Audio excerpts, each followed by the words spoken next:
na ako'y good news and bad news. Okay? I have good news and bad news. Wala sa... Or ano na lang, happy news and sad news. Ha? Itaas ang kamot sa gusto o good news. Di? Sad news. O sa'yo gusto niyo, good news o sad news? Oh, happy news or sad news?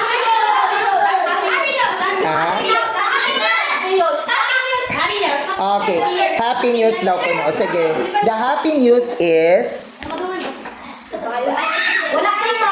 Ha? Ano kaya sa tingin ninyo ang happy news? Walay klase. Half day.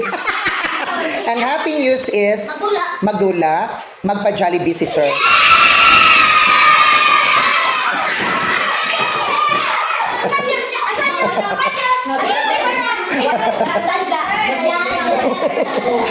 Okay, magpa-Jollibee si Sir. Okay. The bad news is, okay. Enyo Bayran. Bitaw class, the bad news is, this will be our last day. I mean, last day na magiging advisor ninyo si Sir Marlon sa grade 6. Kasi lilipat na si Sir. Ha? Oo, so lahi na, iba na ang magiging teacher ninyo sa grade 6.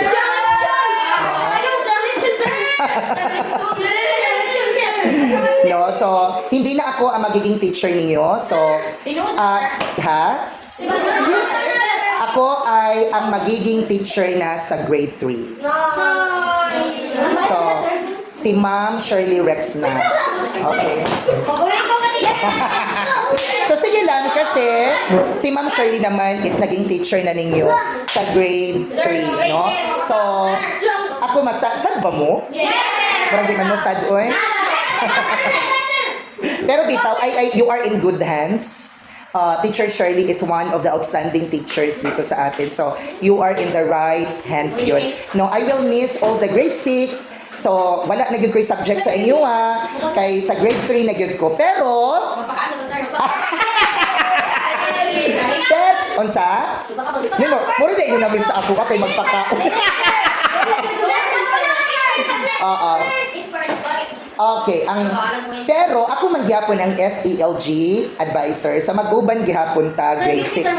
Pero wala na ko'y subject sa grade 6. Unsa man Gwen, unsa man ka Gwen? Ha? Mabalis ka sa grade 3. Oy, pero dito, sige lang, good anak magid ng life, no? Yan, pero grade 7 na din. Sige ra, good. Ayan. Pero, ang importante, before ita manguli karon is magpa-Jollibee si Sir!